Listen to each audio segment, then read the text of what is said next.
Rudy gave a talk once in Big Indian called Time and Space, and I will confess to you I never understood a word of what he was saying. And yet the idea of talking about time and space has hit me strongly today. And I'm not sure you'll understand what I'm saying, or that I do.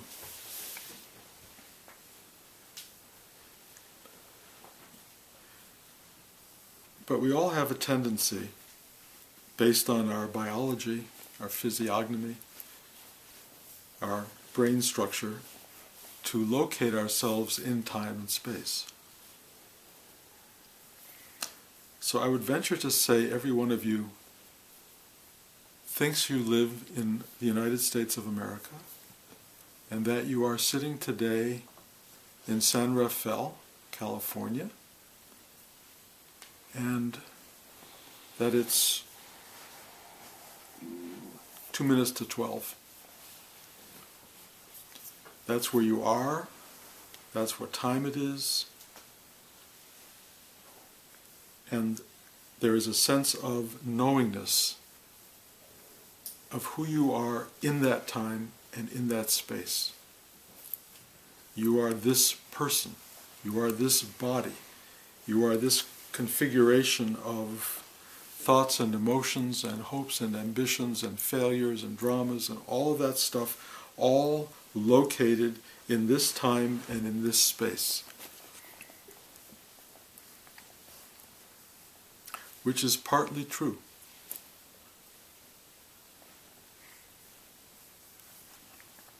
But I will describe my experience and something that may someday be your experience. I no longer feel particularly grounded in, or placed in, or concretized in this time or place. I feel that I am in a timeless and spaceless arena that has no dimension, no size, no depth, no height. It's just what we experience without any context at all.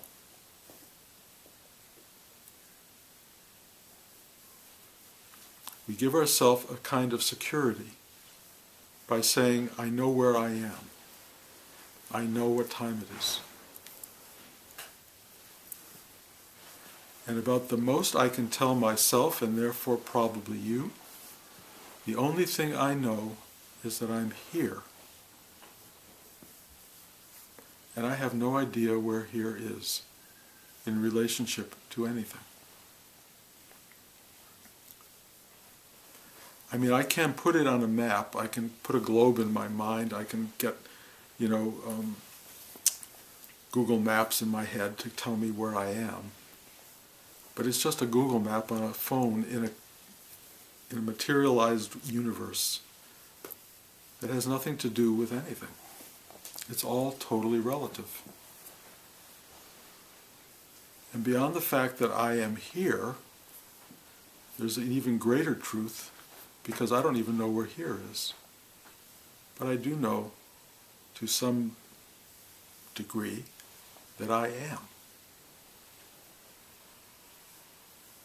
And it's kind of all I know. And I can't put any modifiers on it because I don't know any of them to be absolute. Over the years I've been feeling male-female, if you will. I've been feeling such female emotional life. I feel masculine content. And yet it all blurs. I know I'm a husband, a father, a grandfather, I have titles, a filmmaker. But I have to say, most of those are blurring. They're there, they can be brought into play at any given time, but mostly they are a kind of identity and a construct that doesn't feel solid. It's all very amorphous. Time and space are really what's going on now. And what's going on is more, though I am, than being a person in it. I am more the context of the whole thing. And again, it's all I know. And it keeps moving around and shifting form and place, and suddenly there's a room full of you, and in a few hours there won't be any of you, and I will have a kind of concrete sense if I look outside that there will be the hills and the mountains and the sky, and that's pretty constant. But, for the last month I have been in all of these different environments.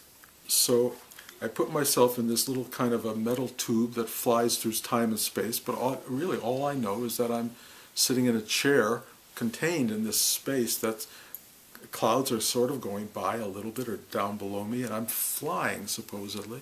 And the next thing I know, I'm in a rental car place, and the next thing I know I'm in a car, and the next thing I know I'm driving somewhere, and then I'm in another room in a hotel, and then that's for a day, and then I'm in a car, and then I'm in another place, and more people gather, and then nobody's there. And the next thing I know, really, this was a very interesting month, because I was then from big Indian New York to New York City to London over the ocean, then to Los Angeles, and then to here, and it's like one big hodgepodge of transformational energy. And it's like I haven't gone anywhere, and there is nowhere to go to. It's just time and space recalculating and reforming in their own way to create a consistency of idea of what they are. But for me, the idea is starting to go away. So I feel extraordinarily strange sensations of being rootless in time and space, and in a sense, being out of time and space. All I know is that I am, and for the moment, here.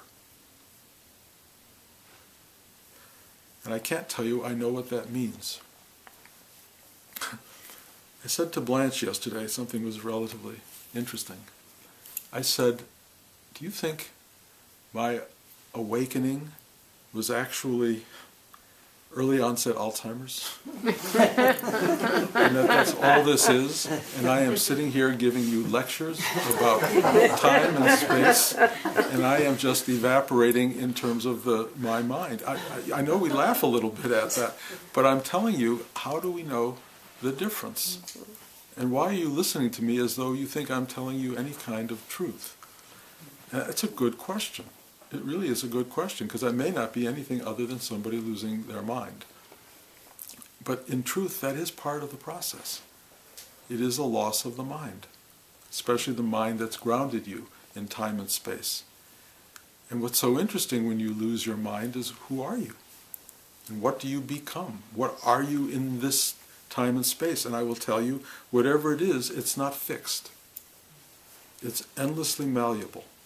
It's just moving around, and sometimes it has feelings that are really exquisite and beautiful and profound and deep and loving and exquisitely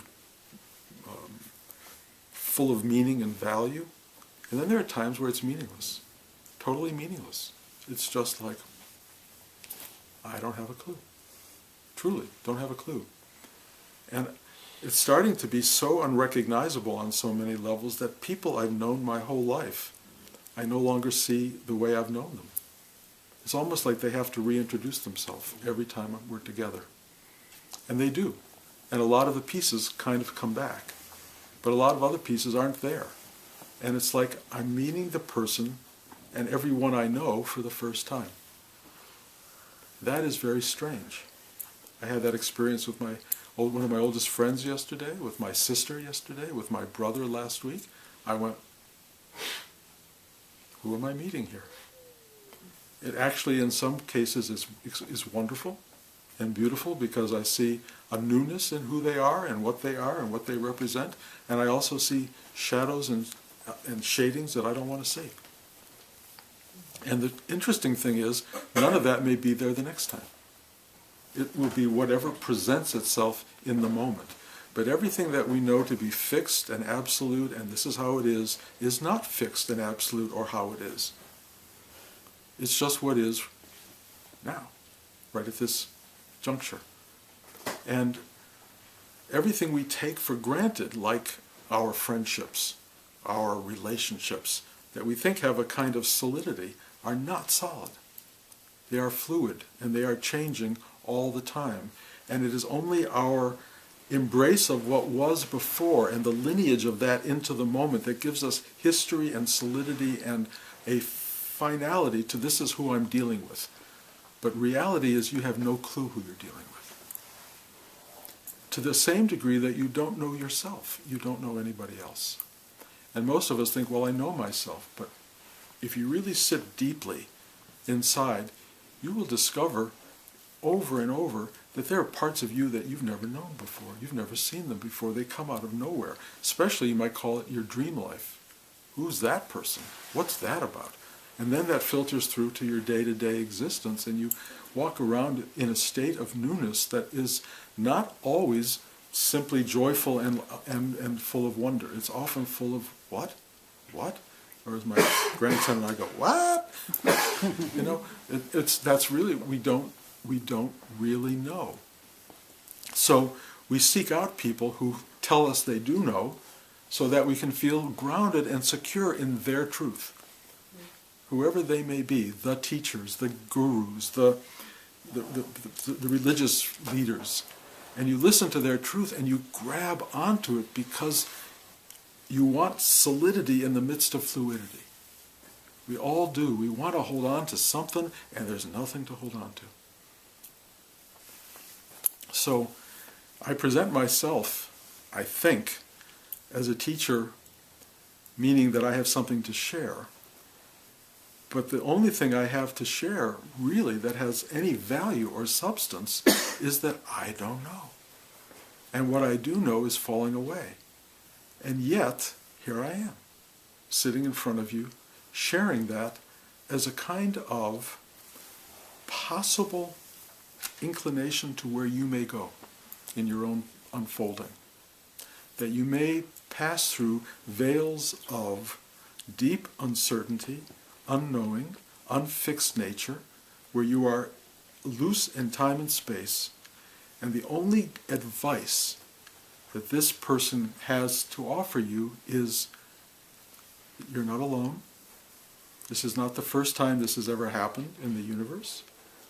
This is happening to people, and it's called, well, I call it, so do others, awakening or enlightenment, but I must, again, it could be Alzheimer's. So if it is any of those other, if it is a mental decomposition, then you've listened to the wrong teacher for all this time. On the other hand, much of what I'm saying does follow from other people's teachings. Great teachers like Lao Tzu and Buddha often describe much of what I am describing here. And each one of us has arrived at this place of description by having journeyed there. And each of you is on your own personal, private journey. And your journey is valid and real to you, and you have to know that what I have to offer you is just trust your journey. Trust your journey, not my journey. Your journey. Trust it. It has a deep, inherent, what I think of as a wisdom in it. I could be wrong about that. Maybe there is no wisdom. Maybe there is nothing at the center of this. In fact, that probably is the truth. But the wisdom of knowing that there is nothing, and the wisdom that allows you to interact with the world knowing that there is no anything but what is, and to find your way through that space with some kind of elegance, to be able to address it with some eloquence, to be able to share something that is so ephemeral with another human being, to be able to alight on the world without making huge waves in it, to touch time and space, to feel yourself lifted up and supported by nothing, to feel sometimes like a leaf in the breeze being just blown so exquisitely from time and space into some kind of hard landing, which feels soft. What is this? What is this that we're all going through? Well, I don't have an answer for it. I don't have an answer, and I often say to you, maybe you should study with someone who does have an answer. Why come to the person with no answer? Which is a really good question, by the way. And if any of you take that to heart, please, there are people out there who will give it to you. I'm probably not one of them, and that may change. I mean, I know I'm in the process. Something is going on as we speak, and it's been very strong for the last several months, and more so in the last month, of, I would call it a disintegration, more and more disintegration. And it's harder and harder to articulate absolutes in this space. I wish I could. And maybe at some point down the road that will happen. There will be a clarity that will come ringing through, and I'll share it with you. And it may be a clarity that has infinite aspect, and it may just be clarity of another moment. I don't know. There's no promises in any of this. But if you're looking for promises and you're looking for absolutes, I don't know that they'll be here. I truly don't. And but I will share my, whatever this is, disintegration, unfolding, flowering, it's a nice way to put it, elaborating, altering experience. I will tell you there are days that are beyond ecstatic, if you will, blissful. I think I've shared this with you a lot. Walking down the street, for me, sometimes is so expansive and so totally in touch with the manifested universe that I cannot breathe without being filled with gratitude. And then there are times where I just am filled with what I've been just labeling recently, pathos. And pathos is a sense of the human condition and the world we live in, and the incredible difficulty of being human, and the sadness of human lives, and the struggle that I see so many people, if not almost everybody, going through, and how little grasp people have on their capacity to hold themselves together and to make something of their lives when so much is at odds with them. There's so many things from the outside that are oppressive, and there's so many things from the inside that are resistant. And we have all these forces moving outside and within us, and when I look at people and I go, oh my God, how do they get through the day? How do people get through the day? They're so afraid. They're so locked up. They're so unconscious. They're so driven by powerful winds of desire and need and obstruction and fear and all of these things. And I go, the one thing I can tell you is you can find a way, there is a way to be deeply human and to be stronger than and more resilient than the person you have been. That's one thing I can tell you, and it's one of the things I learned from Rudy. Rudy gave me a practice, and a practice was a discipline. And discipline is a really important word, because I look at so many people and they are undisciplined, and they are lazy, and they are out of tune with themselves and out of tune with people around them and out of touch, and people who are living lives that are being squandered by just emotional discordancies, and they're just functioning in the world as though the world doesn't really matter, and people are so at odds with the truth of their own nature. So the one thing that I think can be offered here from this Alzheimer-ridden mind is the sense that deep within there is this exquisite knowing. There is this presence. There is this deep space of acknowledgement, of, I'll use this word, I don't know if it's right, okayness, that allows you to follow Buddha's middle path through all of the turmoil and all of the difficulty and all of the powers and passions of being a human being. There is a way into a core sensibility that you can arrive at if you maintain a kind of practice and discipline. You can't be lazy in this. You can't be occasional in this. It has to be what your life is about.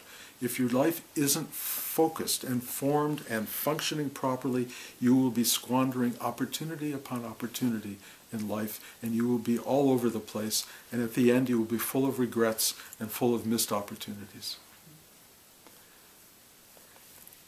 Discipline is an everyday thing. I talked a lot during the Olympics about that idea of discipline, and somebody was referring to it the other day about the wonderful female gymnasts who, on the balance beam, they were talking about the discipline you need to throw yourself up in the air and land on a 4-inch beam without breaking your neck and falling off, and God knows what else could happen. The discipline, and what it means to lock yourself into that discipline in spite of the fact that a billion people are watching you on television and waiting for you to fall, or not. How do you find the discipline in normal life that allows you not to fall off the balance beam of your life? How do you find it?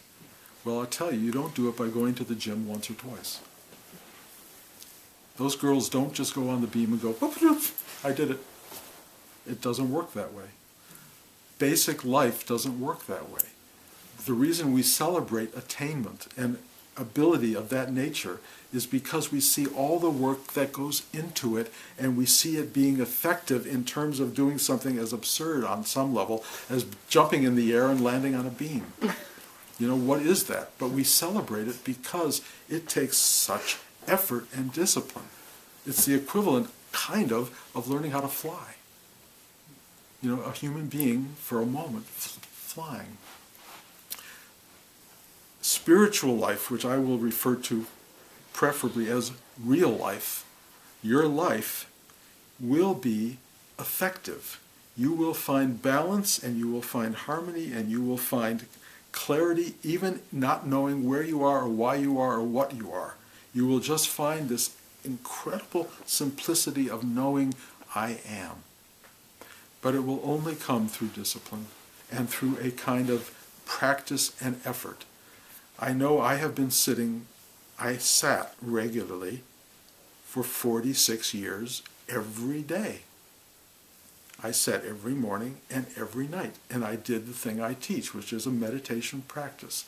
Now, I have acknowledged to all of you that that practice ultimately didn't work in terms of giving me awakening and enlightenment, except for the fact that when I gave it up and let go of trying to get somewhere, I discovered I was there.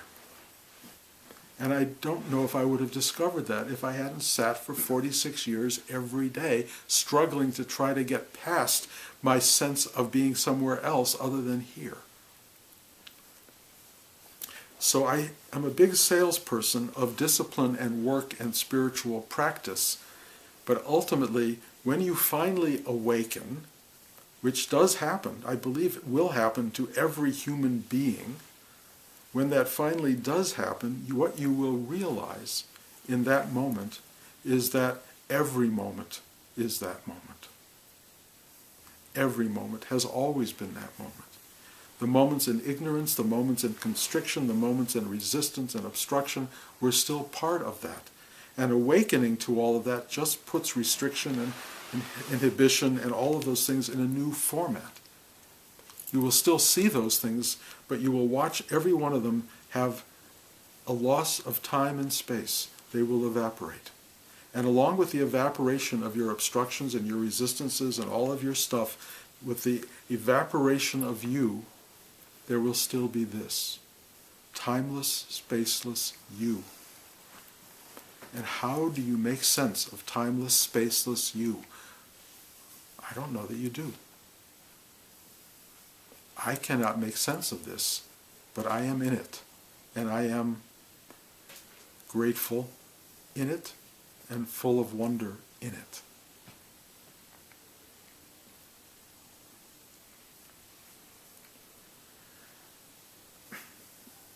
One of the dangers of being in it and knowing you're in it is that you might think you've become special. Somehow you have been allowed entry into a larger vision. I will tell you from experience, you are not special. You are just like everyone else. Nobody in this is special. Nobody. Except to the degree that we all are. But it doesn't release you from the limitations of time and space. Having a spiritual life does not suddenly give you everything you want in the world. It just helps you understand what those wants are, where the satisfactions come from, what your needs are, what's real, what's not real, where your fantasies lie, where they fall apart, where you attain things that may have appearance of having value and meaning and achievement, but ultimately they all go away, because one of the things we do know is it all goes away. So it's funny, we fight to get and to have and to be and to achieve and to attain and arrive at. Whatever you get, attain, achieve, or arrive at is temporary. It's all temporary. And short-term temporary. It's really fascinating. So all of this time and effort, which seems so important, and is important, is all contextualized by the fact that it only lasts for a moment. And that moment is this moment. Only in some funny ways is this moment really part of a larger schematic.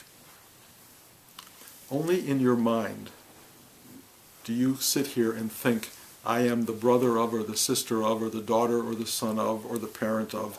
Only in your mind do you really have that fixation. Only in your mind do you think you're in San Rafael, California, or wherever you think you are. Only in your mind do you think you have these limitations and these potentialities and these hopes and these failures. Only in your mind. And if you truly are able to or willing to discipline yourself to quiet that mind, to simply watch the mind and not engage it, if you can just let it ripple out and get very quiet, it's very interesting, because you're not the son or daughter of anybody.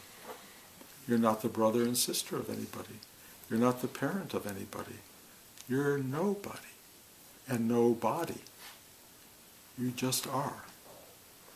And what you feel in this awakening process is the loss of all of those identities as immediate and intimate as relationship.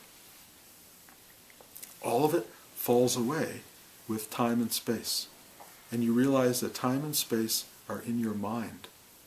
And the mind is all you relate to.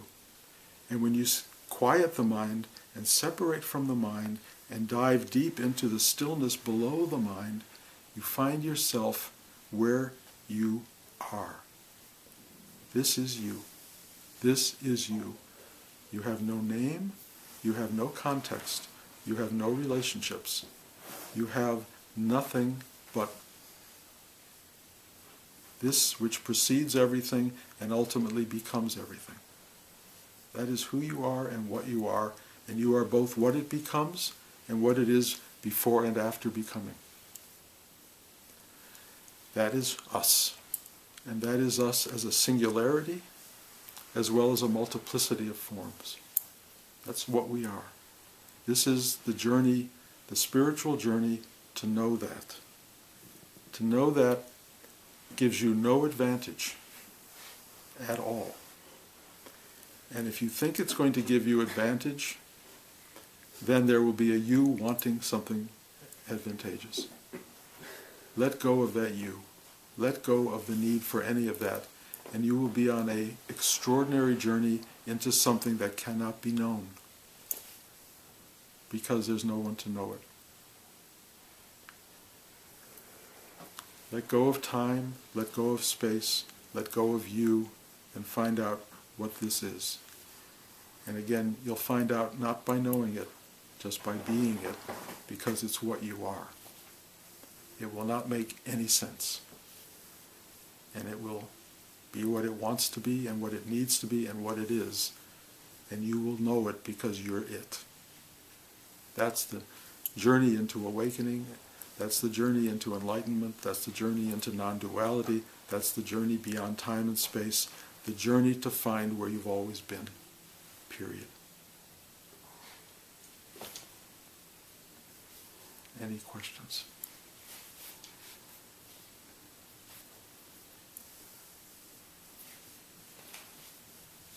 It was always pretty common for people to ask Rudy how they could grow more, and his response was usually go deeper. Can you talk about how that pertains to what you're talking about? Sure. Much of what keeps people from growth, really, is a very limited idea of who they are and their story and their capacities. So, you can say, I'm not very bright, or I can't sing, or I can't do this, or I can't do that, and you limit yourself as a person, and you become, in fact, for most people, more and more limited as you get older, because your body's less capable of doing things, your mind starts dysfunctioning in a way. We become kind of locked into an idea of ourself, and growth is to be able to break out of that idea and to free yourself of these restrictions and these ideas of limited being. And the best way to free yourself of all that is, you can muscle your way through in the world. You can really try to be dominant in time and space.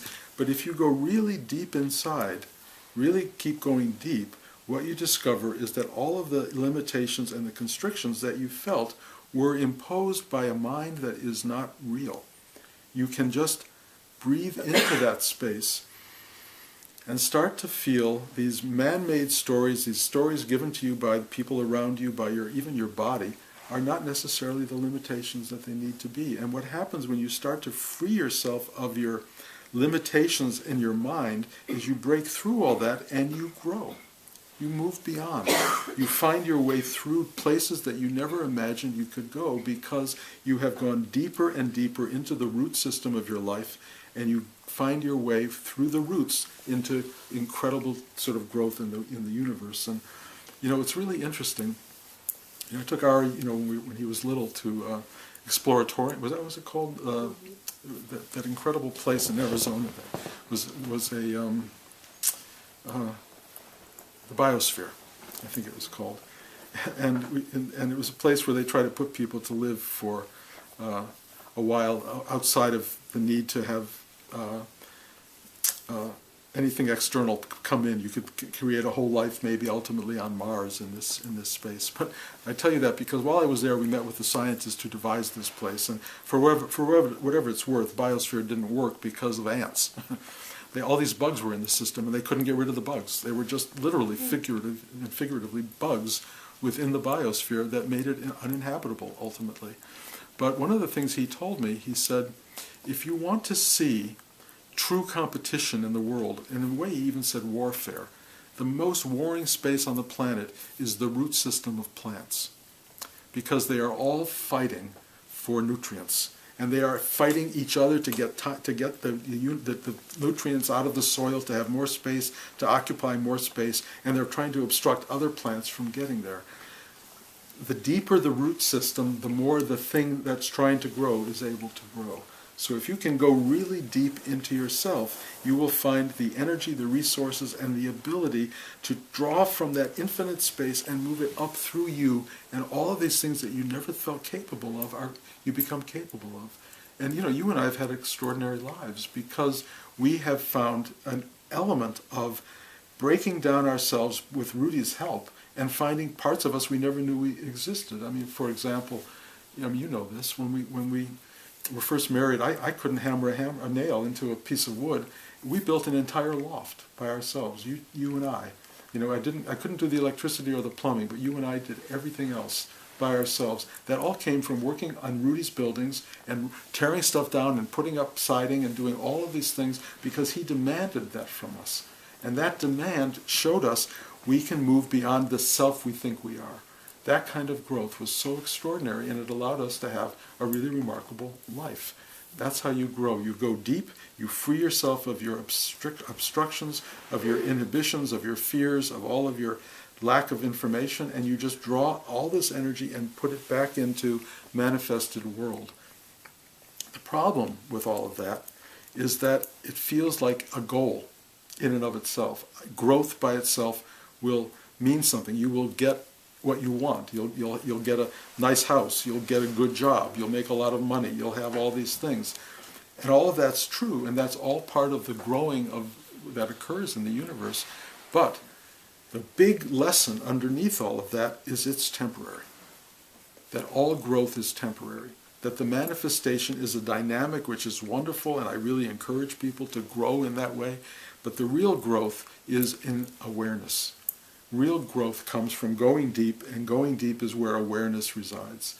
The deeper you go, the more you go, aha, aha. And then the manifested self can do whatever it feels it needs to do.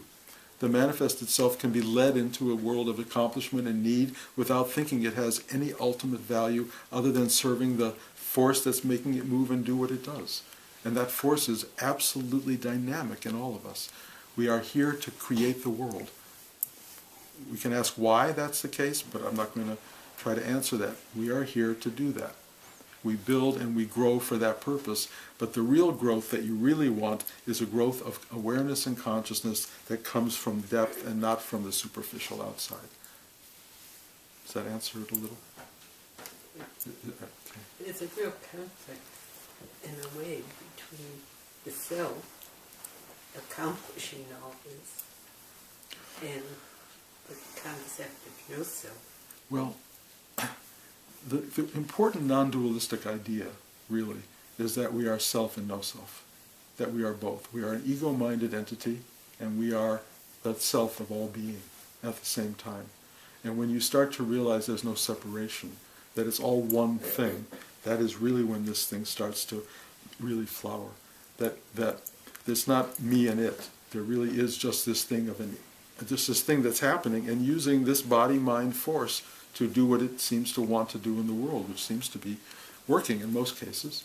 You know, it's creating, as Christ said, there's, in my Father's kingdom are many mansions. Well, look out the window here. I mean, there are mansions everywhere. People live in many ways very well. Of course, it's not a planetary truth. It's very much right now kind of an American truth and a Western world truth. But it is conceivable that the whole world could live in many mansions. It's all possible. The world seems to have some kind of, I think, desire to grow in that way, to provide for everybody, to provide well for everybody. It could do that if it weren't for the conflicts that exist inside the human psyche. And those conflicts seem to be built into a non-dualistic system. So they're there. And we're all facing those conflicts. But the universe is not conflicted. It uses all of these forces for its own ends, and we are tools of its ends, basically. And we're also the planner, and we're also the thing that gets built. So, I mean, again, I don't mean to lock this into mindful stuff, but it is, on a certain very superficial level, it's understandable. In a deeper level, it's not understandable. It's just happening. Enough? Oh yeah. So the conflict, the roots, to me that kind of demonstrates conflict in the world. It's like competing over whatever. Yes. And you're saying that's maintained by dualistic thinking. Well, in a way, but it also appears to be what's wanted. Like I say, I mean, human beings are not the only things in conflict. Okay? We are part of nature. We are part of what is.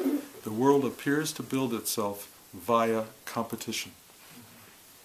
So we're part of that competition. That it can be very violent and it can be very benign. But it seems to me that the evolution, that we're talking spiritual evolution, is you kind of rise above that. You see how everything's supporting it. Everything is mutually supporting, and there's a higher function. Maybe. I don't know. Yeah, I don't know either. I mean, it seems that I've always liked the idea of competition moving into cooperation. That to me always seemed like the evolutionary process. But I don't know if that would work. I mean, I think it would, but the world seems to need the conflict in order to construct itself. And so we are all part of a system that the mind would like to make into something less hostile in a way, and more friendly and more easily navigated, but it's not. It is what it is. So we all have to find out, how do we live with and accept this, and what can we do about what we don't like in it, and the most we can do is on ourselves. Try to change another person and see where that goes. Try to change yourself and see where that goes. It's the work of life. And that's what we're here for, and that's what we're all doing. And the people gathering together in the spiritual realm think they have an idea of where this can go. And I like the way I think we all think of where it can go. But all I know for certain is that it's only going to go there in each of us separately. And then collectively we can be a unit that supports that. But really, we have to do the individual work on ourselves and work hard and disciplined to get. And it takes discipline to get there. So the conflict, at least what I'm getting at this point, is the conflict is something that we've internalized, and that's where our work is done. Yeah, that's right. I mean, not only have we internalized it, it is what we are. We are conflicted entities. Just entering a dualistic world is already full of conflict. Me and you, with both of us wanting the same thing and only one of us being able to get it. If that's how it works. That's the drama of the universe that we are in. There may be other universes that don't have that kind of conflict, but the world of the earth, that Rudy called the insane asylum of the universe, this world is structured for a certain kind of drama and conflict. And we really hunger to get in, well, either to get free of it or to use it well to our advantage. That's really what most of us are doing, and it's not easy to do that. And we struggle to do that, and we feel for people who are in the struggle, and sometimes it erupts in awful ways, as we've watched. Well, isn't that, my belief system around that is it's here for our liberation, right? It's part of creation, but yes, it is. It's here for our liberation. It's that reflective quality of the universe. Yeah, that's a good way to put it. I mean, it seems purposeful on some level, and if we use it well, you will begin to see that it's not oppositional, it is combined, it's one thing. So when it's two things working, fighting, then you have struggle. But when it's two things coming together and doing that, it's a dance. Well, right, and it seems like it's conflict until we, embrace it. Right. And when we're free of it, then there's no conflict. That's right. But as long as there's a you embracing it, there's conflict. That's the thing. As long as you, and this is the condition of most spiritual people, is they are trying to do this so they can have that. And that is the source of so much difficulty. And there's no way around that other than this awakening thing, which only happens kind of on its own terms when you stop trying to release the tension of it. Well, what you're talking about is the illusion. The illusion, yes. Okay. Yeah. It's the illusion. Well, it's an illusion that hurts. Put a nail through your hand, it's an illusion, but boy, does that hurt. So this world is it works us. We're not very free in this world. We think we may be somewhat free. We're not really free until you realize, as I was trying to say earlier, there's no time, there's no space. There's just this incomprehensible, I'll call it happening or unfolding, and we are that. And everything we understand about it will be satisfying or dissatisfying, but ultimately probably not true. All that will be true is that you'll go, this. And I don't know what more to say, and I know it's not totally satisfying, and everybody's waiting for that moment where they get it, but them getting it doesn't change anything. all it does is you go, oh. It's a different way of looking at things. Yeah, You know, the that's- perception shift. That's right, that's right. I talked about that last week, all about talk on perception. Perception changing is everything. And when that perception shifts, you go, it's no longer this view, it's that view. And this view includes you, but it includes everything else as well. Anyone else? Okay, next week we'll be here, and you're all welcome to come.